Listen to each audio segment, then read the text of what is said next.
नमस्कार, मी वैभव कुलकर्णी. तुम्ही बघत आहात स्वनिर्मिती. ब्रह्मांड जितकं गूढ असतं ना, तितका माणूस हा प्राणी मला गूढ वाटत आलाय. म्हणून मनुष्य केंद्रित पॉडकास्ट असे एक सीरीज सुरू करतोय आणि त्याला तितकेच एक अनोखं म्हणता येईल असं व्यक्तिमत्व आज पहिल्या पॉडकास्टसाठी मला मिळालंय. आपण स्वागत करूया श्री श्रीनिवास प्रभुणे यांचं. नमस्कार. नमस्कार. हां. प्रभुणे साहेब एक वैशिष्ट्यपूर्ण व्यक्तिमत्व यासाठी आहे, की एक तर त्यांची मूळ जी ओळख आहे ती म्हणजे ते रत्नतज्ञ आहेत, ज्योतिषतज्ञ आहेत आणि खूप बऱ्याच गोष्टी एक्सपर्ट आहेत ते त्याच्यामध्ये ते सांगतीलच आपल्या मुलाखतीमध्ये त्या गोष्टी पुढे येतीलच आणि त्याच वेळी ते मला रॅशनल वाटतात. म्हणजे कधी-कधी वाटतं, की हा विरोधाभास आहे, की हे कसं काय ह्या 2 गोष्टी एकत्र कशा असू शकतात?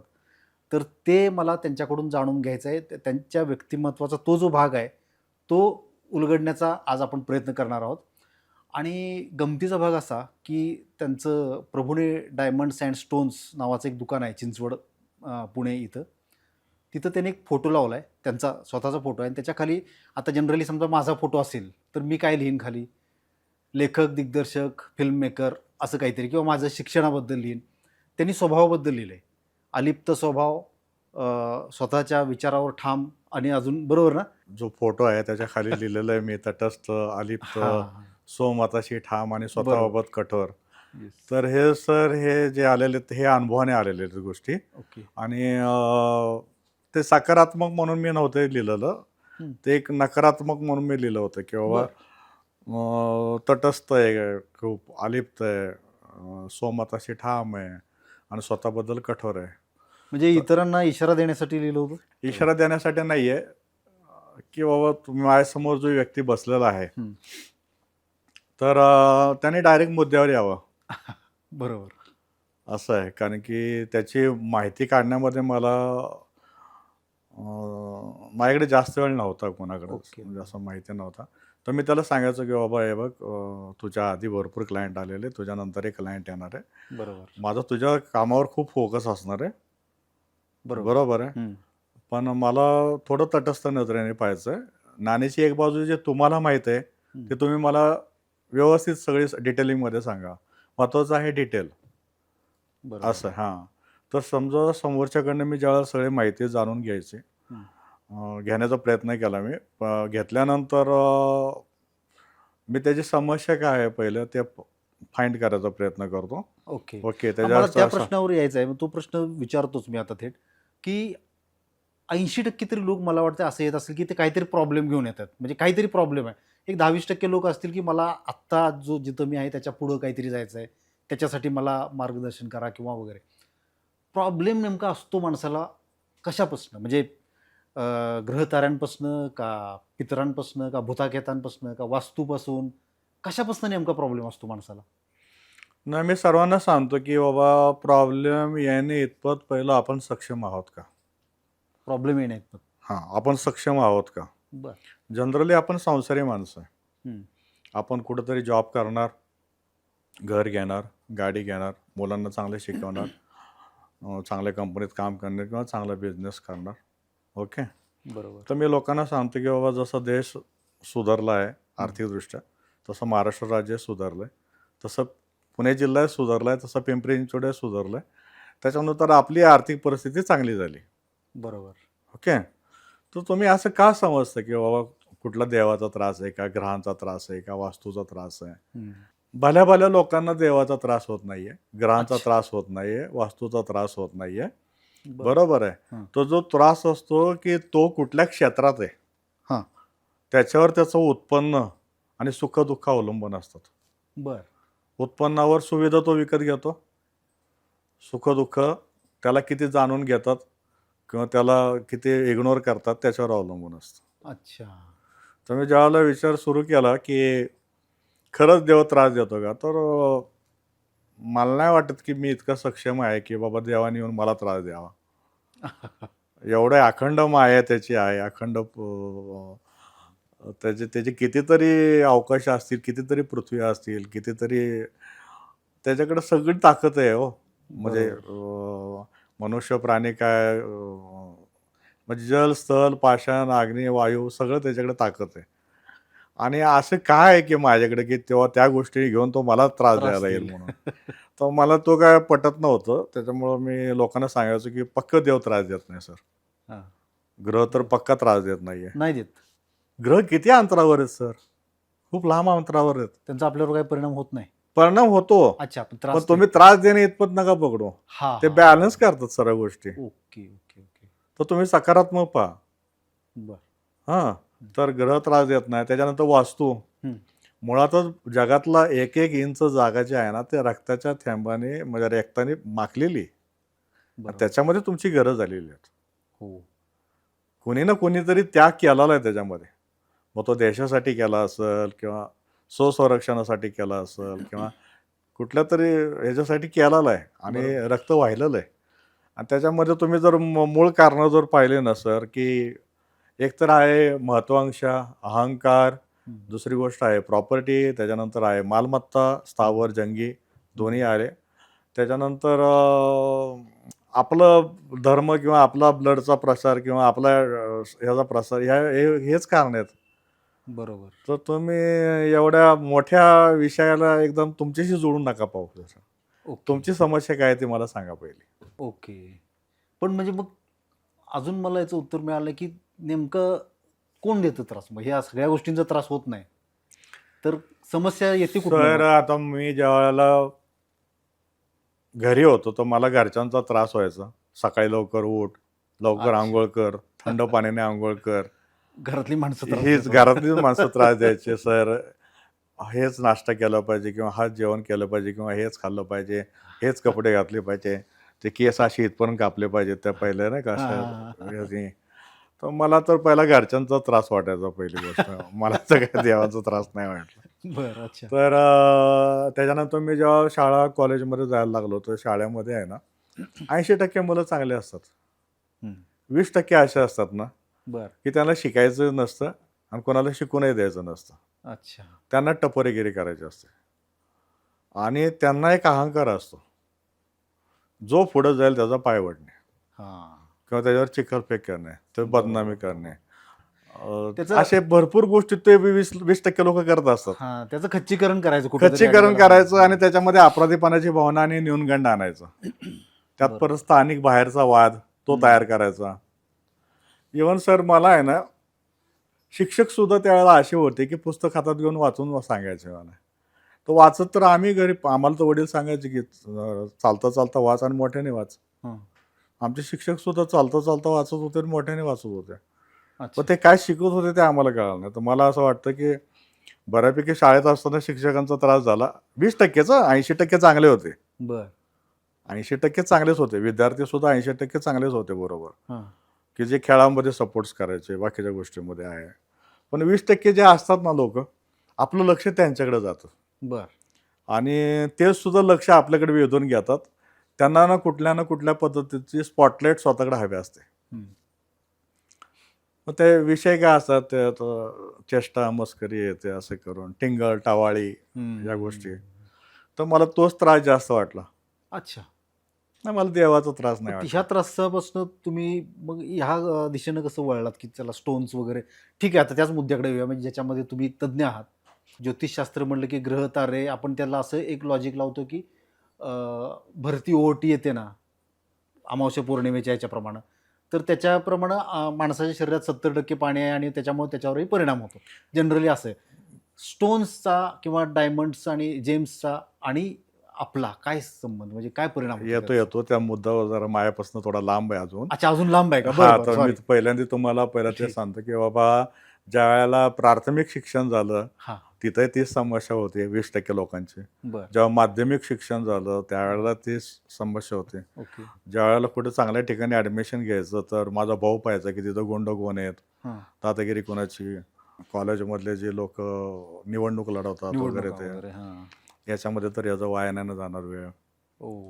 लक्ष वेधून घेणारे सर 20% लोकं तुम्हाला शाळा, कॉलेज, करिअर, आर्थिक व्यवहारामध्ये, नात्यामध्ये, जिथं तुम्ही राहताय तिथं, हं. जिथं तुम्ही काम करताय तिथं, हे 20% लोकं तुम्हाला भेटतच राहणार. जे आपलं लक्ष भरकट होतात. हां आणि त्यांचाच तुम्हाला खरा त्रास असतो 80% लोकांचा पक्का त्रास नसतो. कॉमर्समध्ये माझं शिक्षण झालं बऱ्यापैकी. मला कॉमर्स आवडतो. हम्म. कॉमर्समध्ये कसं असतं, जी राईट साईड आहे ना, हम्म. ती आहे ॲसेट साईड, ती आहे बरोबर. Income side. हम्म. लेफ्ट साईड जी आहे ना, ते आहे एक्सपेन्सेस साईड हां. आणि लायबिलिटी. हां. ह्या दोन्ही आहेत. तर माझं त्याच्यावर जरा चांगलं हे होतं.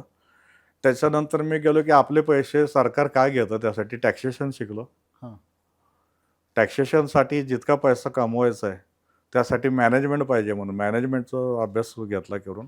बर. मॅनेजमेंट हे झाल्यानंतर मी म्हटलं की त्यावेळेला नुकतंच आमच्या वेळेला 95ला कॉम्प्युटर आले होते.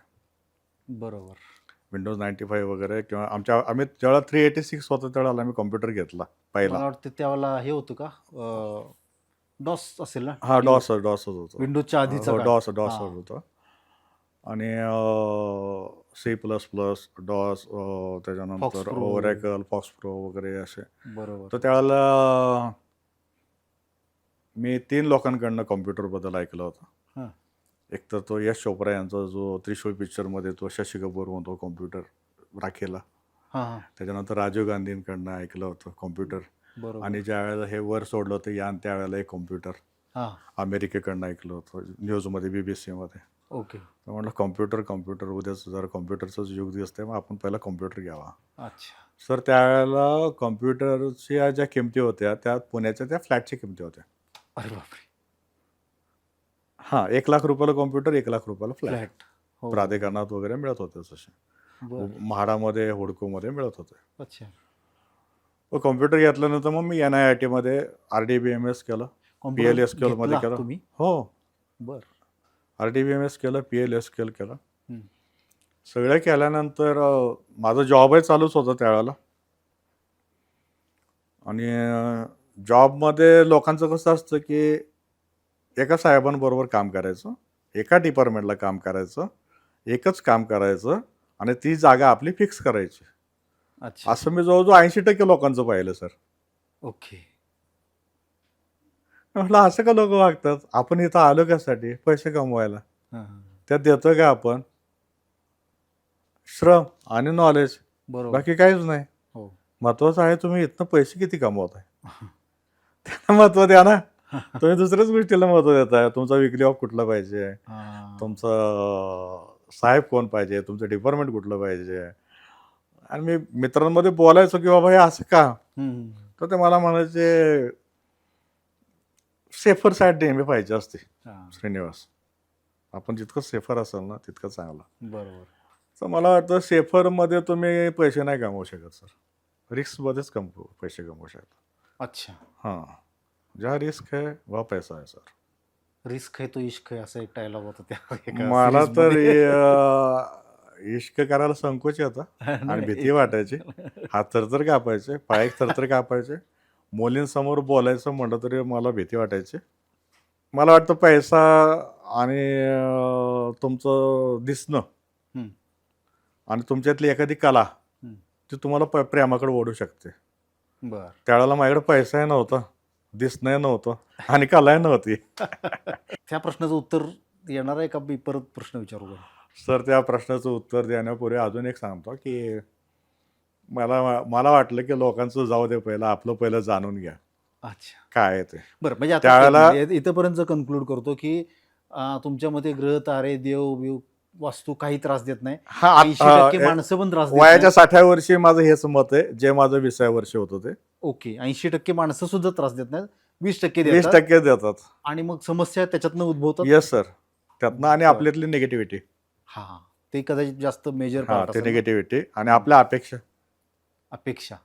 मी म्हटलं ना की मी कोण आहे की असं मला कोण त्रास देणार आहे. हा,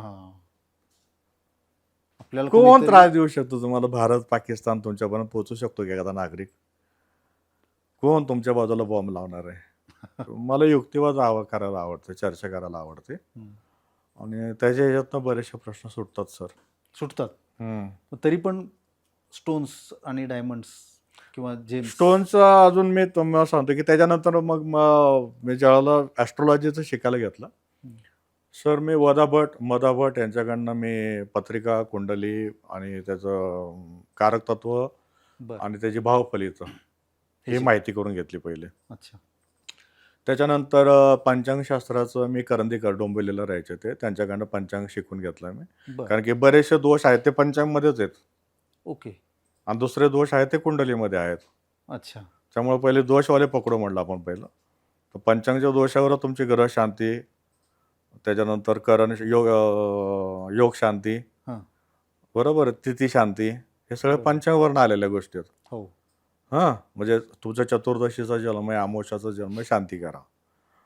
तुमचा आश्लेषा नक्षत्राचा जन्म आहे, तुमचा ज्येष्ठ नक्षत्राचा जन्म आहे, शांती करा. तुमचा बरोबर. विष्टिकरणाचा जन्म आहे, शांती करा. हे सगळ्या शांत्या ज्या आलेल्या आहेत त्या तिथनं आलेल्या आहेत. बरं. म्हणजे पंचांगमधनं. ओके. पंचांग म्हणजे तिथीवार, नक्षत्र, योग आणि करण हं. याच्यावरच शांत्यात. बरं. आणि दुसरं आहे पत्रिका. मग शनी मंगळ युती, हां. रवी केतू युती, हां. चंद्र राहू युती, बरं. त्याच्यानंतर कालसर्पयोग, त्याच्यानंतर मंगळ दोष. हं. तर पण पहिल्यांदा मी याचं म्हटलं आपण याचाच पहिला सोक्ष मोक्ष लावा, पहिलं हेच पहिलं बघावं की बरं. खरंच दोष आहेत का, अच्छा. खरंच दोष आहेत का, हे का आपलं लोक पैसे कमवण्यासाठी भीतीला लावतात, भीतीला अच्छा. कामाला लावतात ते. बरं. कारण मला वाटतं अशी लोक आहे ना हां. भीतीतनं पैसे कमवतात सर. होय ना? हां, जेवढे गुंड आहेत ना, जेवढे काय म्हणतात त्याला, गँगस्टर्स, गुंड हां. किंवा लालची लोक, लोभी लोक, दांभिक लोक, हं. लबाड, ठग लोक, बरं. हे आपल्याला भीती दाखवतात सर, जीवनभर भीती दाखवतात. हे तू हे नाही केलं तर हे होईल हा, असं बोलतात. ह्याची संख्या जास्त आहे पण 100% नसतील ना? 20%च. नाही नाही, भीती दाखवून पैसे कमवणारे जे आहेत हे ना, जे ती आहेत ना, category आपलं किती? मंदिरापासून सुरुवात करा ते बॉम्बस्फोट पर्यंत जावा काश्मीरच्या, अच्छा. सगळी एकाच कॅटेगरीचे लोक आहेत ही सर. ज्या वेळेला मी पाहिलं की म्हणलं हे जे दोष आहेत ना याचं ॲक्च्युली काय आहे, म्हणून मग मी सॉफ्टवेअर तयार करायला घेतलं. तर सॉफ्टवेअर तयार करता मला लक्षात आलं की अरे हे लोक आहे ना पत्रिका चुकीचा काढतात. बऱ्याचशा पत्रिका 1 जून 2 जूनवाले बघा, बरेचसे लोक मंगळ लपवण्यासाठी पत्रिका चेंज करतात पेरेंट्स, मुलांना माहितीही नाही आहे. अरे बापरे. हां, म्हटलं घरातच चिटिंग हे सुरू झालेलं आहे. चिटिंग हे घरापासून सुरू होते सर. अच्छा. बाहेरचे लोक नाही फसवत तुम्हाला, पहिली घरातलीच फसवतात तुम्हाला, चिटिंग करतात ते. बर. असं आहे. मग मी पाहिलं की बाबा माझं 25 मार्च 1967 दुपारी 2 वाजता सातारा जिल्हा माझंच पत्रिका काढली मी आणि माझ्या ह्याच्यातच पहिले काय दोष आहेत का पहिले पाहिले. बर. त्याच्यानंतर सकारात्मक गोष्टी काय त्या पाहिल्या हं. आणि मला खूप कॅल्क्युलेशन हवं होतं. अजून डिटेलिंग पाहिजे मला. अच्छा. ब्रेकअप खूप पाहिजे होतं त्याच्यामध्ये. हं. मग मला लक्षात आलं की अरे ह्याच्याबद्दल आहे ना कृष्णमूर्ती पद्धती एक आहे. बर. मग मी डोंबिवलीचे हासबे सर आहेत त्यांच्याकडे कृष्णमूर्ती पद्धतीचं शिक्षण घेतलं. मी नमस्कार करतो हासबे सरांना सुद्धा आणि ह्यांना सुद्धा कृष्णमूर्ती कृष्णमूर्तींना. हं. ते तर हेच इकडे. मग त्याच्यानंतर मला त्यातले जे बारकावे आहेत ना की बाबा लग्नस्वामी, राशीस्वामी, नक्षत्रस्वामी, दिवसस्वामी, बर. हे त्याला रुलिंग प्लॅनेट समजतात ते लोक. तर तुझा जेव्हा जन्म झाला तेव्हा रुलिंगला कोण होता? शनिवार, शनी पहिला आला. अच्छा. सिंहरास, रवी दुसरा आला. उत्तरा फाल्गुनी नक्षत्र, रवी तिसरा आला. हं. आला लक्षात. आणि लग्नाचं नक्षत्र कोण येतं ते आलं तुमचं. ते सुद्धा कर्क लग्नाला माझं शनीचं नक्षत्र आलं. म्हणजे 2 शनी 2 रवी. बर. आणि शनीचा मुलगा म्हणून पाहतात आणि रवीला वडील म्हणून पाहतात. अच्छा. त्यामुळे शनी शिंगणापूरला तुम्ही जर पाहिला असेल ना तर मुलाच्या डोक्यावर छत्र नाही आहे. हां. जे शनी मंदिरावर छत्र नाही आहे त्याला असं वाटतं की वडिलांचा नेहमी प्रकाश आपल्यावर पडावा, ओके. म्हणून शनी शिंगणापूरचं ते तसं आहे. अच्छा. तर मी त्या पद्धतीने घेतलं बाबा हं. की वडील चांगले असेल तर मुलगा पक्का फॅसिलिटी भरपूर मिळतात त्याला. वडिलांचाच खिस्सा रिकामा असेल, वडिलांचंच बौद्धिक दारिद्र्य असेल, हां. वडिलांचंच वाईट सवय असतील तर मुलांकडे त्या येतात ऑटोमॅटिक. ओके. म्हणजे तो अहंकार, मस्तवालपणा वगैरे येते. हं, हं. आता म्हटलं त्या 20% लोकांना तरी काय त्रास द्यावा, नावं ठेवावं, हे यांच्या घरातनं सुरू झालं असेल असं. बरोबर. हो. असं म्हणजे 80% तर पहिले चांगलेच समजतोय मी. होय. आता हे 20%. कृष्णमूर्ती पद्धतीनंतर मला कळालं आलं की जीवनातले प्रश्न काय आहेत. अच्छा. पहिला प्रश्न आहे शिक्षण. हं. दुसरा प्रश्न आहे तुमचे शिक्षण घेतल्यावर करिअर. तिसरा प्रश्न आहे करिअर झाल्यानंतर जोडीदार पाहिजे, विवाह. लग्न. हां. त्याच्यानंतर ती विवाह पाहतानाच ती म्हणते की तुझं घर आहे का? हां. त्यामुळे घर आलं, वास्तू आली. त्याच्यानंतर संतती. बरोबर. हां. त्याच्यानंतर वैचारिक मतभेद वगैरे, वैवाहिक सौख्य, हं, हं. कौटुंबिक सौख्य. हं. आता ह्या सगळ्या गोष्टी व्यवस्थित जोडून ठेवायचं आहे. मग आता हा रत्न वगैरे काय घालता येतात का बघू. अच्छा. कारण की लग्नामध्ये डायमंड घालतात ना सर. हो, हो, हो. प्रणय, हां. रोमांस करता आला पाहिजे ना सर. हां. बरोबर. Diamond ring. हां, ते दुसऱ्या घरातली मुलगी तिच्या घरी खायला प्यायला भरपूर होतं. ती तिच्या घरची लाडकी होती. ती आपल्याकडे कशाला आली? हं. एकच कारण आहे त्याच्यामागं. बरोबर. रोमांस. हो. दुसरं एंटरटेनमेंट. हां. तर ते या गोष्टी म्हणजे काय याचा तुम्हाला शोध लागला ते कृष्णमूर्ती अभ्यास पद्धतीचं कृष्ण काय करता पद्धतीचं. करता बरोबर. आलं लक्षात या गोष्टी आल्या. आणि पर्यटन. हं. पर्यटन शिक्षणासाठी आहे आणि करिअरसाठी आहे. त्याच्यानंतर पॉलिटिकल समस्या दिसली मला की खोटं बोल पण रेटून बोल पण निवडून आलं पाहिजे बाबा, त्यासाठी मला काय करायचं ते कर. अच्छा. हां. तर म्हणलं बाबा तुमचं प्रोपगंडाचं डिपार्टमेंट आहे सगळं. धूळफेक आहे ना. हो. त्यात जे मंत्रिमंडळातले लोक आहेत, प्रशासनातले लोक आहेत आणि जे ठेकेदार आहेत ते देश चालवतात असं मला वाटतं. ओके. त्यांना समस्या असतील तर देशाचा प्रॉब्लेम आहे. बाकीचे आमदार खासदारांना किती समस्या असू दे, देशाला काय काय प्रॉब्लेम फरक नाही. पडत नाही. बरं. जे पंतप्रधान, नाही, मुळात मुख्यमंत्री देशाची समस्या घेऊन येतेच कोण स्वतःच्या नाही समस्या घेऊन येतात सर, येतात. हो का? हा सर बँकेचं चेअरमन व्हायचंय, ते दूध डेअरीचं चेअरमन व्हायचंय. वैयक्तिकच झाली ना समस्या. नाही नाही नाही चेअरमन व्हायचं म्हणजे काय, त्याला कब्जा करायचा ना सर त्याच्यावर. हां. दुसऱ्याच्या मिळकतीवर कब्जा करायचा ना सर. बरोबर. देवस्थानावर मला चेअरमन व्हायचंय. हां. अशी लोक येत होती माझ्याकडं. नाही, पण कब्जा घ्यायचा म्हणजे त्याच्या स्वतःसाठी स्वार्थासाठी येतो तो ना. म्हणणारच नाही कब्जा घ्यायचा आहे म्हणून. पण तुम्हाला शिक्षण संस्था कशासाठी पाहिजे? 1 रुपयात जागा मिळते सरकारची. हॉस्पिटल का बांधायचे तुम्हाला? अच्छा. सरकारच्या सोयी सुखी हे आहेत ना. देवस्थानाच्या जागा लुटायच्यात. हं. अशासारखे लोक यायला लागले माझ्याकडं. आता म्हणलं इथं काहीतरी कमी पडतोय आपण. हं. मग त्याच्यानंतर मी गेलो वास्तूच्या बद्दल बरं. मग्गीरवार सर औरंगाबाद. आणि मी ते मग्गीरवार सरांचं तर त्यांचं ते रावणशास्त्र वगैरे हे ते सगळं म्हणजे वास्तूचं त्यांच्याकडे त्यांचा अभ्यास भरपूर. त्या माझ्या वेळेला धोंडूराज पाठक शिकत होते. बरं. धोंडूराज पाठक. अच्छा. तो वास्तुशास्त्रातही खूप तज्ञ होता. हो. पण माझी नेहमी आर्ग्युमेंट हे असायची की सर अशी जगातली पहिली गोष्ट HDFC बँकेमुळं, ICICI बँकेमुळं, बँकेच्या लोनमुळे घरं होतात. हो. पेमेंट स्लिपमुळं आणि बिझनेसचा 16 नंबरच्या फॉर्ममुळे लोक कर्ज देतात आपल्याला. बरोबर. हां, हं. बिल्डरने बांधलेले त्याच्या नफ्यासाठी. बिल्डरमुळं आपली घरं होतात, दुकानं होतात. ओके. बरोबर. त्याला प्लॅनिंग मंजूर करण्यासाठी त्याने महानगरपालिकेचं जेवढं काय पटपुरावा करायचं तेवढा केलेला आहे. हां.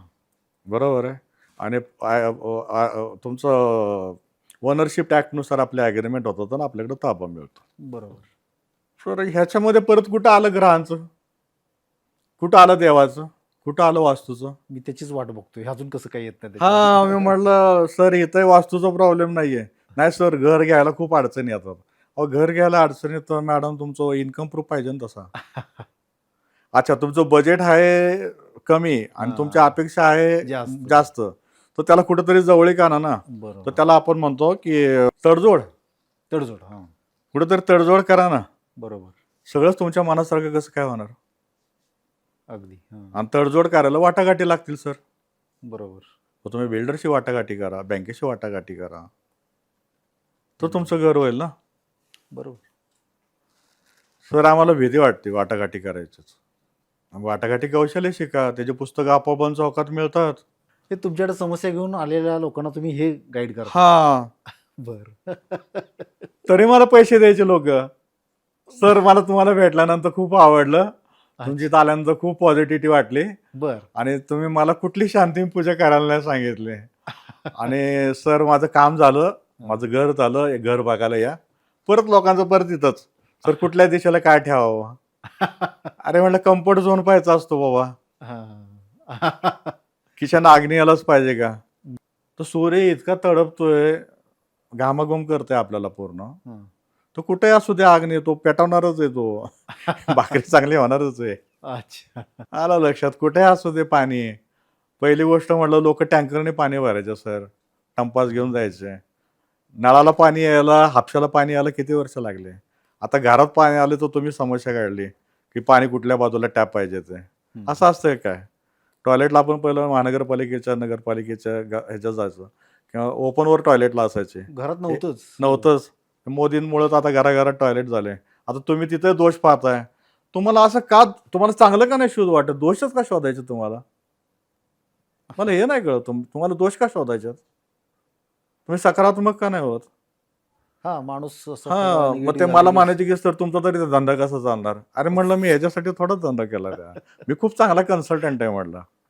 कुठेही पाणी येऊ दे. ते फक्त पिण्यायोग्य असावं. पाण्यामुळं पोटात खराब नको व्हायला आणि बॅक्टेरिया नको त्याच्यामध्ये. आणि महानगरपालिकेने जेवढे जेवढे टाक्या बांधलेल्या आहेत, त्या कुठं काय दिशा बघून बांधल्यात का? तुमच्या घरात जे पाणी येतं ते काय दिशा बघून येतं का सर? तुमच्या घरात टॅप कुठं का असेना, काय फरक पडतो त्याने?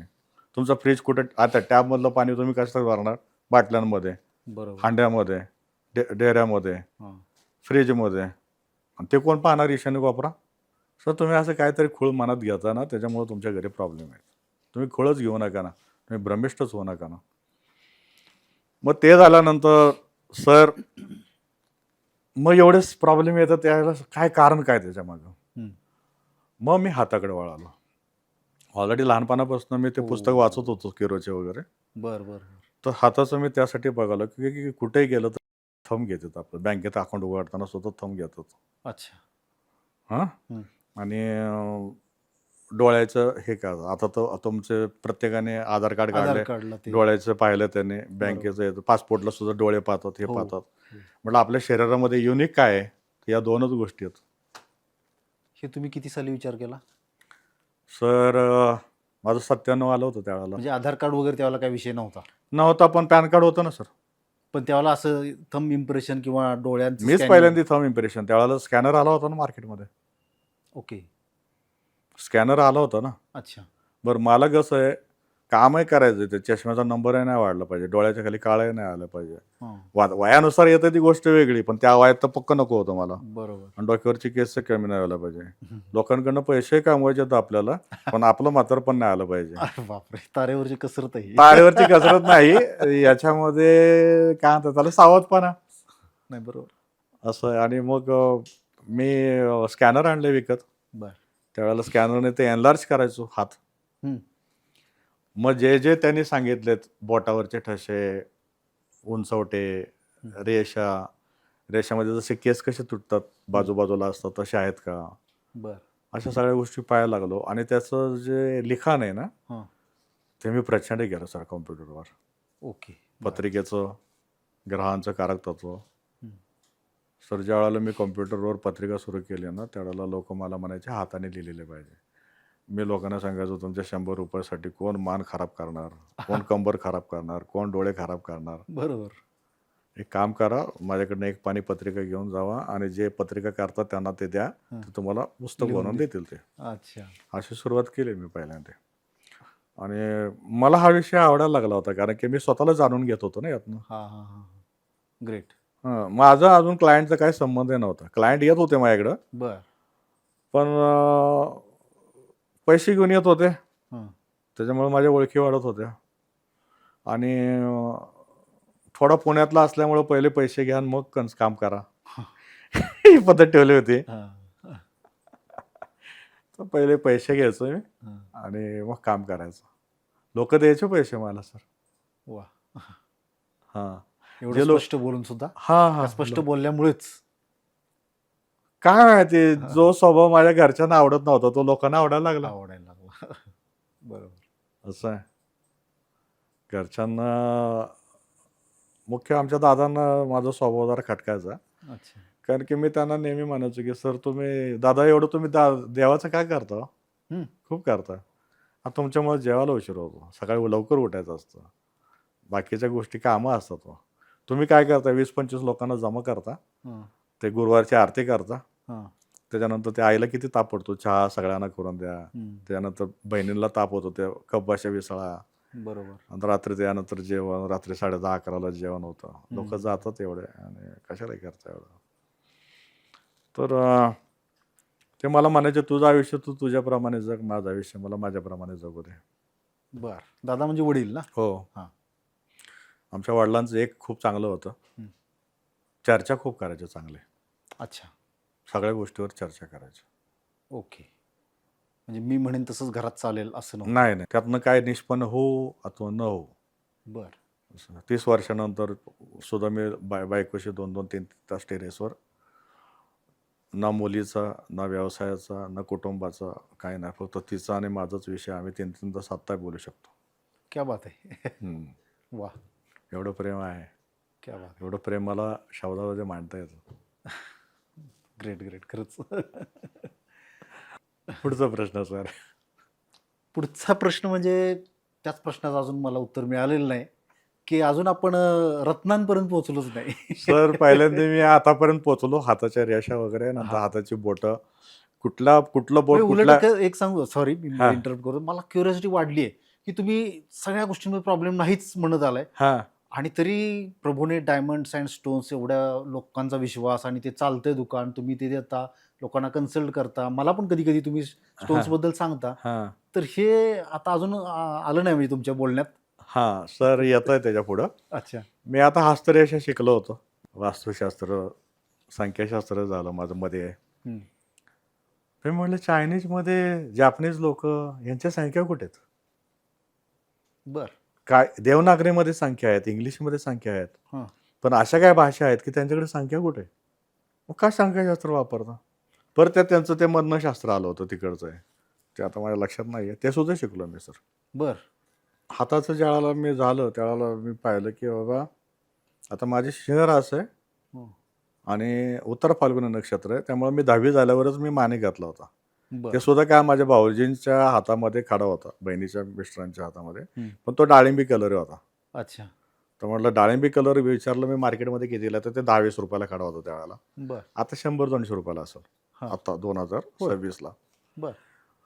तर मी म्हटलं उत्तर फाल्गुनी नक्षत्र रवीचंच आहे आणि सिंह रास आहे रवीचीच आहे, तर आपण माणिकच घ्यावा. माझ्याकडे 100 रुपये कसे आले? तर आमचे वडील म्हणायचे की बाबा तुमची स्वप्न तुम्ही पूर्ण करा, कामं करा काहीतरी. बरं. आमच्या वेळेला सुद्धा बाल कायदा होता ना. हं. पण आम्ही पेपर टाकायचो, दूध टाकायचो, बरं. दूध डेअरीमध्ये काम करायचो, स्वीट मार्टमध्ये काम करायचो, हॉटेलमध्ये काम करायचो बरं. आणि उन्हाळ्याच्या सुट्टीमध्ये पैसे कमवायचे आणि तेच वर्षभर वापरायचे. अच्छा. हां, अशा पद्धतीने चाललं होतं.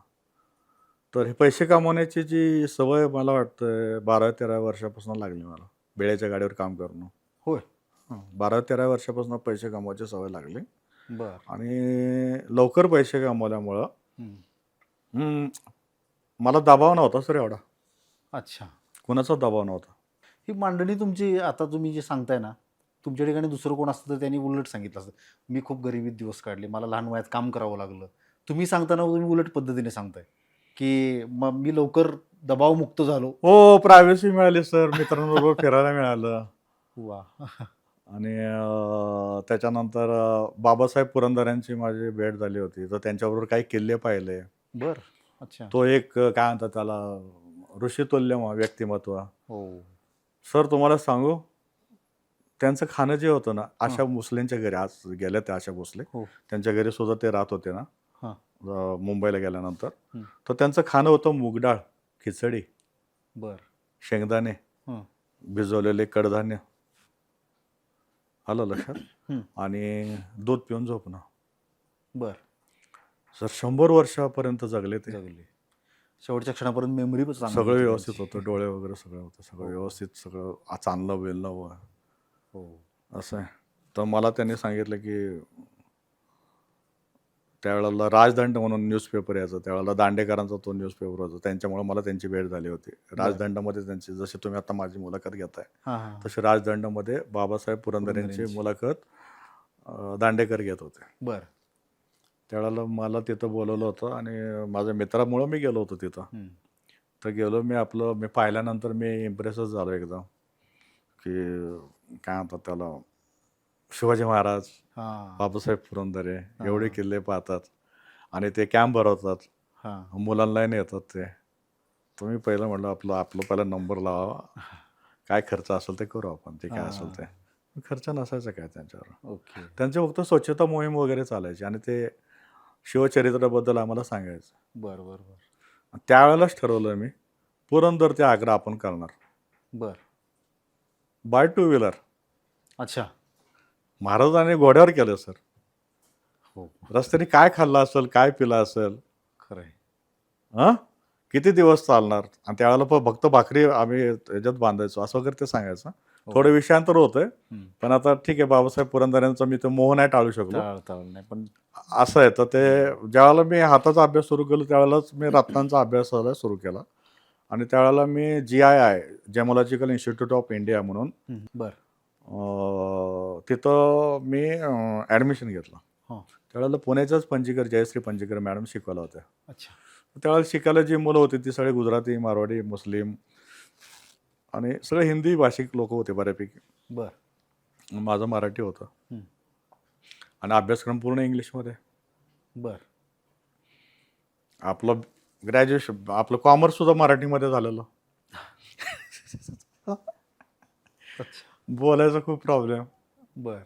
समस्या समजून घ्यायला ठीक आहे समजून येत होतं, हां. पण लिहिण्यासाठी आणि बोलण्यासाठी खूप हां. मेहनत लागायची. बरोबर.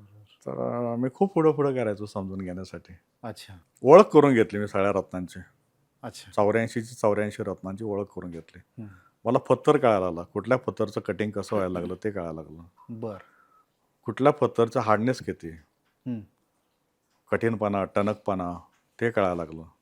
कुठल्या पत्तरामध्ये काय काय रासायनिक घटक आहेत ते बरं. कळायला लागलं. अच्छा. त्या पत्तरचा तो कलर कशामुळे झालेला आहे अच्छा. तो कळालं. तर मी पहिल्यांदा पाहिलं पुष्कराजचा कलर सर आयर्नमुळे. ओके.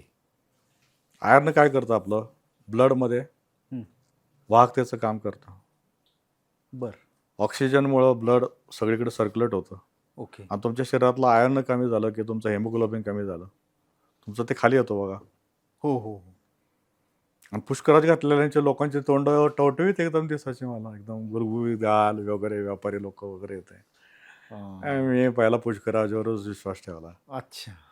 मग त्याचं जे सुरू केलं सगळे प्रॉपर्टीज पाहायला सुरुवात केल्या. बर. नंतर मला कळालं की हे जे मिनरल्स आणि मेटल्स आहेत ना हां. ते काम करतात सर. अच्छा. आणि मिनरल्स मेटल्स मिळाले ते सूर्याकडनं मिळालेच. ओके. जे काय तुमच्या पृथ्वीचं विघटन झालं, जे काय तुकडे झाले हां. हजारो लाखो वर्षात, करोडो वर्षामध्ये, हं, हं, हं. जे पाषाण युगापासून आतापर्यंत AI युगापर्यंत म्हणलं तर चालेल, बरोबर. हो हो. तर पृथ्वीची जशी जशी वाढ होत गेली तसे तसे तिथं ते आणि हे सगळे लावारसामुळे निघतात सगळे बाहेर. अच्छा. मग ते कुणासाठी आहेत? ते आपल्यासाठीच आहेत. हां. फक्त तिथनं आपल्यापर्यंत आणायचा खर्च आहे. बरोबर. ऑलरेडी युरोप आणि अमेरिका भरपूर खर्च करते त्यासाठी. हम्म, हम्म. सर ज्यावेळेला ज्वेलर्स लोकांना पुष्कराज माहीत नव्हतं त्यावेळेला मी दुकान सुरू केलं सर. तुम्ही आता सांगत होतात की आयर्नमुळं पुष्कराजचा जो कलर आहे कलर आहे तो त्या आयर्नमुळे आला आणि त्याचा शरीरावर आपल्या परिणाम होतो होतोय. आणि म्हणून आपल्या सगळ्या समस्यांवर पण त्याचा परिणाम होतो. समस्या नाही, समस्या कसं असतं जसं शरीर बदलतं तशा समस्या बदलतात. बर. हां, जसं शरीर बदलतं तसं वागणं बदलतं, आपल्या आजूबाजूची माणसं पण बदलतात माणसं त्यामुळे. बदलतात, नात्यातलं प्राधान्यक्रम बदलतं, नाते बदलतं. बर बर बर बर. हां, जसं जसं गरजा आहेत तसं नातं आहे ना सर. बरोबर. गरजेवर नातं आहे. मग ते फक्त शरीर बदलल्यामुळे का शरीराबरोबर मन पण बदलतं? मनही बदलतं सर, सगळं हा ना. बदलतं आपल्यामध्ये. आपल्यात काही स्थिर नाही आहे सर, अस्थिर आहे सगळं. आपल्या सगळ्या गोष्टी वाढत वाढत जातात. एक लहान बाळापासून जर वयस्करपणे पाहिलं असेल तर हो. कुठली गोष्ट थांबलेली नाही आपल्यामध्ये आणि तुम्ही थांबवू शकत नाही, बियॉन्ड द कंट्रोल येते. बरोबर. ज्यावेळेला मला सर्वात पहिल्यांदा वडील आवडायचे त्याच्यानंतर मला भाऊ आवडायला लागला जास्त, कारण की तो तरुण वयामध्ये माझ्याबरोबर होता. भावाच्या नंतर ज्यावेळेला माझी मिसेस आली त्यावेळेला भाऊ बहिणी वडील मागं आई वडील मागं पडले, बायको जास्त आवडायला लागले. जेव्हा मुलगी झाली तेव्हा बायकोही मागं पडली, मुलगी जास्त आवडायला लागली. हां. मुलगी ज्यावेळेला मोठी व्हायला लागली तेव्हा आमच्याकडे जे डॉग आले ते डॉग जास्त आवडायला लागले. अरे बापरे, किती स्पष्ट बोलताय आणि तुम्ही. सर्वात आवडती मला इन्व्हेंटरी नवरत्नांची. अच्छा. हां, अकबराकडे नवरत्न होते, तर आपल्याकडे नवरत्न पाहिजेत. मग मी माणिकपासून कॅटसाईपर्यंत माणिक, मोती, पवळं, पाचू, पुष्कराज, हां. हिरा, गोमेद, नीलम, गोमेद, लसण्या ह्याचं कलेक्शन सुरू केलं. कलेक्शन सुरू केल्यानंतर पहिल्यांदा मी माझे पैसे, मी बिर्ला ग्रुपमध्ये जॉबला होतो ना, बर. त्यामुळे माझा पगार आणि बोनस मी त्याच्यामध्ये वापरायला सुरुवात केली. हं. तर त्यावेळेला माझ्याकडे लोकांकडे बघून लोक विचारायचे की तुझ्या हातात काय आहे किंवा तुझं हे काय घातलंय अच्छा. असं. तर आमचे एक मल्होत्र साहेब होते, ते मला म्हणले की यार तेरे में चेंज आया है बहुत कुछ. हां. तर मी म्हटलं सर तुम्ही व्हाईस प्रेसिडेंट आहे, तुम्ही माझ्याशी बोलायला लागले ना, हाच माझ्यामध्ये चेंजेस आहे. नाही तर तुम्हाला गेटवर पाहिलं तर एक डरकाळी फोडणारा वाघ कसा असतो, हां, हां, हां. ते आलाय म्हणून आम्ही घाबरून पळून लपून राहायचो सर. पण आता मी तुमच्याशी चर्चा करतोय, हां. म्हणजे आमची भीती नाहीशी झाली सर ती. बरोबर. तुम्ही नव्हते एवढे वाईट, पण आमचीच मनात भीती जास्त होती तुमच्यामुळं, हां. म्हणजे तुमच्याबद्दल. ओके. आणि गैरसमज असतात लोकांबद्दल, तसे आम्हाला गैरसमज होतात. आमच्याबद्दलही लोकांना गैरसमज असतात. पण त्यांनी तो बदल नोटीस केला हे महत्वाचं आहे. हो, त्याने बदल नोटीस केला हां. आणि मग मला कंपनीमधनं ऑर्डर यायला लागल्या, की भाई मेरे लिए नवग्रह का इस्तेमाल इंतजाम कर ले. अच्छा. कितना पैसा लगेगा? मैं बोला 3,500 फक्त. हां. बस? उसमें डायमंड? हाँ, डायमंड के साथ 3,500. क्या बात कर रहा है यार?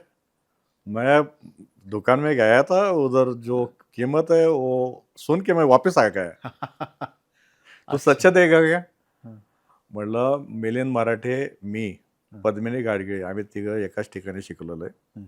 ते GII शिकलेलो आहे. पद्मिनी तर आमच्या नंतर शिकलेले आहेत गाडगे. बर. आणि आम्हाला शिकवणारे होते ते पणजीकर मॅडम आहेत. हं. हां, तुम्ही त्यांना तिघांना जाऊन विचारू शकता, इन्स्टिट्यूटला जाऊन विचारू शकता श्रीनिवास प्रभूने कसा आहे. बर. तर ते म्हणजे हा फार काय म्हणतात त्याला चिवट आहे, हां. कसोटीवर उतरवणार आहे समोरच्याला, हां. अजिबात विश्वास ठेवत नाही हा दुसऱ्यांवर, वाटाघाटी कौशल्य प्रचंड आहे हां. आणि चांगला माल काढण्यासाठी प्रचंड मेहनत घेतो.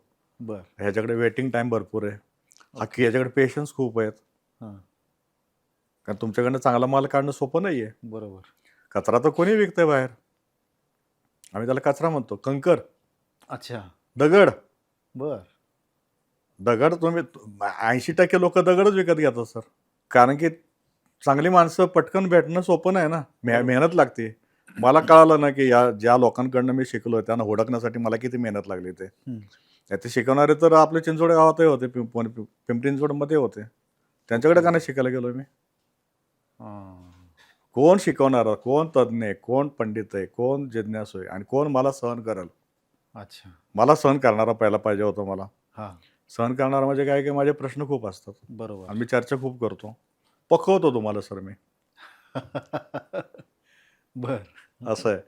तर मग सगळे रत्न घ्यायला लागले. तर त्यानंतर आमचा जो घर मालक आहे, माझ्या जागेचा जो दुकानाचा मालक होता, 15,000 डिपॉझिट आणि ₹1,500 भाड्यावर आम्ही पहिलं दुकान घेतलं होतं. हां. आणि त्याने मला ऑर्डर दिली ₹37,000 डायमंडची. बर. पहिली ऑर्डर डायमंडची त्याची 37,000ची होती. अच्छा. आणि त्याने 37,000 मला कॅश आणून दिले. बर. त्यावेळेला काय एवढं लफडं नव्हतं. तर मी पहिलं विचारलं ह्याला मिलिंद मराठ्याला, की "साला तुम्ही डायमंड कुठून आणता PNGमध्ये?" हां. तो म्हणलं पालशेतकरांकडनं. म्हटलं ते चरणी रोडचे? हां. हां, म्हटलं त्यांच्याकडनं माल आणतो आम्ही. मग मी त्यांच्याकडे पालशेतकरांकडे गेलो. तर ते म्हटले मला की तुम्ही PNGमध्ये घ्या ना डायमंड. हं. म्हटलं तुम्हाला द्यायचं असेल तर द्या, नाही तर माझ्याकडे गुजराती भरपूर व्यापारी आहेत. बर. तुम्ही एकतर महाराष्ट्रीयन आहे म्हणून मी तुमच्याकडे आलो आहे. तुम्ही मला फिरवू नका, मी ऑटोमॅटिक फिरलो सर्वांकडं. हां. मग त्यांचा डायमंड घेतला मी आणि आमच्या त्यांनी दिला. हो, अच्छा. मार्जिनमध्ये घेतला. ओके. 37,000 या व्यक्तीने मला दिले होते. मी यांना 27,000चा डायमंड दिला. 27,000मध्ये मी त्यांना सांगितलं, की "सर 2% द्या मला." हां. आणि ₹10,000 माघार देऊन टाकले त्यांना. परत दिले त्यांना. हां, तर त्याने मला ₹540 दिले वर. तर त्यांना डायमंड पडला 27,540ला. बर. तर पहिल्या डायमंडमधली माझी कमाई होती 540. ओके. पण त्यामुळे त्यावेळेला तुम्हाला मोह झाला नाही ₹10,000 ठेवून घेऊ आपण, त्यांना किंमत सांगितली माझ्याकडे आपण लोक already. त्या पॉइंट ऑफ व्ह्यूने पाहतात, की मी हिशोबाला पैसे पहिले घेतो तुमच्याकडनं. हं. पण मी लालची नाही आहे, मी लोभी नाही आहे. हं. म्हणून एवढी विश्वासार्हता आज हां, हां, निर्माण हां. झालेली आहे. बरोबर आहे. अगदी. तर जेव्हा मी 3,500 माझ्या साहेबांना सांगितलं, संघवी साहेबांना म्हटलं 3,500 मिळतं. हं. संघवी साहेबांचा इतका विश्वासच नव्हता, की 3,500ला हा कुठनं आणणार डायमंड सर नवग्रह. म्हणून त्यांच्या पत्नीला त्यांनी माझ्यावर पाठवलं, ड्रायव्हरला पाठवलं. अच्छा. आणि जेव्हा त्यांनी घेतलं हां. 3,500मध्ये बिल केलं हं. प्रभूने डायमंडच्या नावाने, आलं लक्षात. बर. त्यावेळेला व्हॅट होता, GST नव्हता. ओके. आणि तेव्हा त्यांना कळालं की अरे लोक किती कमावतात, 3,000ची वस्तू 3,500ची वस्तू ही लोक 35,000ला विकतात. खरंय खरंय खरंय. अरे याची का नाही 40-40 दुकानं होणार. म्हटलं सर सोनं इम्पोर्टेड आहे पूर्ण, चांदी इम्पोर्टेड आहे. बरोबर.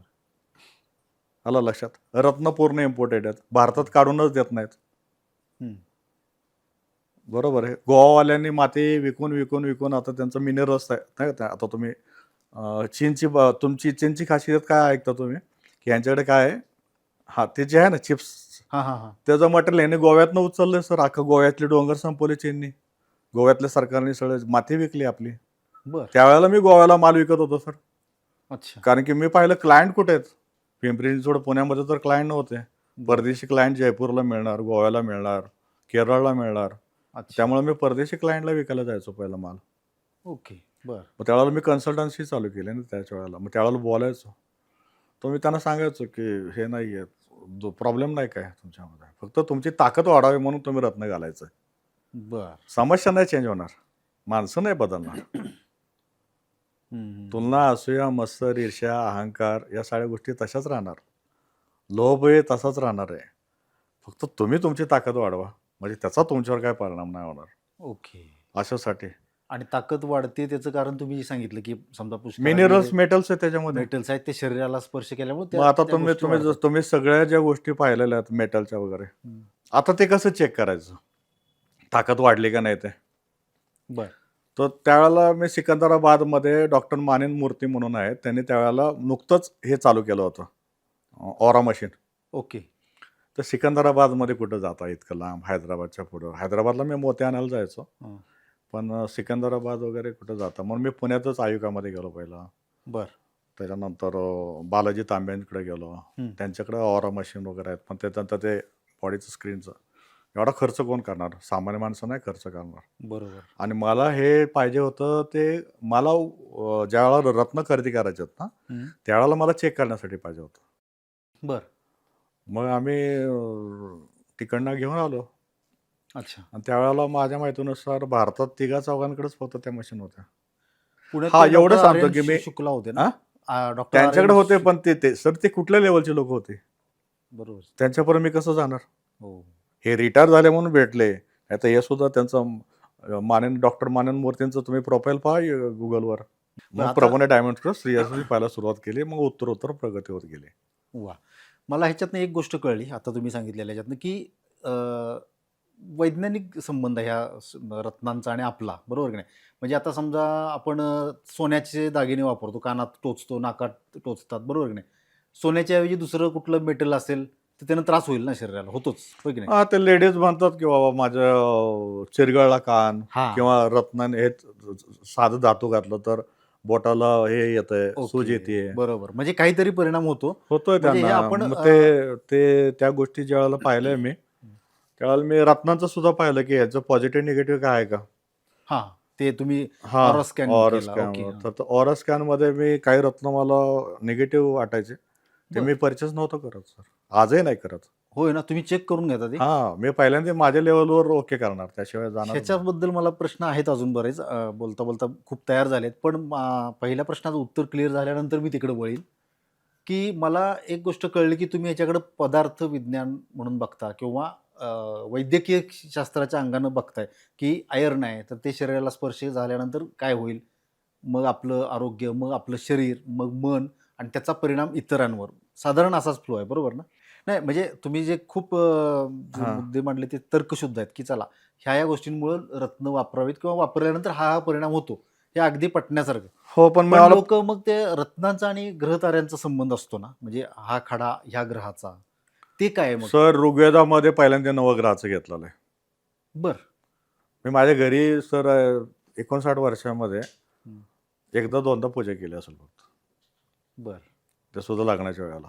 अच्छा. मी घर घेतल्यावर कधी वास्तुशांती नाही केली. होय. हां, मी सावरकरांसारखं आहे आपलं की दशक्रिया विधी 11वा 12वा 13वा मी नाही मानत. बर. सावरकरांनी कुठं सांगितलं, सावरकरांचं पुस्तक वाचतो मी, हो. त्यांनी सांगितलं की ज्यावेळेला माझं जीवनाचं जगायची इच्छा संपून जाते किंवा काय कार्यच नाही राहिलं तर उपाशी राहणं जाणं आपलं सोपं. बरोबर. पण मी गेल्यानंतर हे उपद्याप करू नका काय. अच्छा. त्यामुळे माझं आहे ना, कालसर्पदोष, शनिमंगळ दोष, हम्म. वास्तुदोष, पितृदोष, कुलदैवत दोष, हे कुठल्याही ह्याच्यावर मी कुणाला कधी पूजा सांगितली नाही. मी बरं. फक्त स्वयंसूचना सांगतो. स्वयंसूचना काय सांगतो, जसं हे सूर्याचं रत्न आहे, हां. ते मी म्हणतो संस्कृतमध्ये नका बोलू, बरं. हे सूर्यदेवता, मी ओके. तुम्हाला आवाहन करतो, तुम्ही माझ्या ज्या माणिक रत्नामध्ये स्थापित व्हा बरं. आणि मला त्याची ऊर्जा मिळू द्या आयुष्यावर. अच्छा. माझं संस्कृती नव्हतं, माझं कॅल्क्युलेशन, माझं गणिताशी संबंध आहे, हम्म, हम्म, हम्म. असं आहे. तुम्ही एवढं जरी केलं तरी बास झालं. आणि दुसरी गोष्ट, स्वयंसूचना द्या की मी दिवसेंदिवस आनंदी होत आहे, कायमस्वरूपी आनंदी होत आहे. हम्म, हम्म, हम्म. माझ्या आरोग्याच्या तक्रारी दिवसेंदिवस कमी होत आहे, कायमस्वरूपी नष्ट होत आहेत. म्हणजे आज ज्याला माझा manifestation विवाह वगैरे चांगल्या म्हणतात. मुलीशी होणार आहे का, आणि संसार माझा कायमस्वरूपी चालणार आहे. हम्म, हम्म, हम्म. मला चांगल्या कंपनीमध्ये चांगली नोकरी मिळणार आहे, चांगल्या पगाराची नोकरी मिळणार आहे. देव कधीच सांगत नाही की माझ्याकडं याचक म्हणून तर या म्हणून. बरोबर. देव म्हणतो मित्र म्हणून या. खरं आहे. मग ह्याचं रत्नांचा तो पदार्थ किंवा ते मटेरियल म्हणून शरीरावर परिणाम होतो का ग्रहतारांचं काय कनेक्शन? सर, आपला पिंड जो तयार झालेला आहे ना, तो या पंचतत्वानीच तयार झालेला आहे ना. बरोबर. अग्नी, पृथ्वी, वायू, तेज आणि आकाश. हम्म.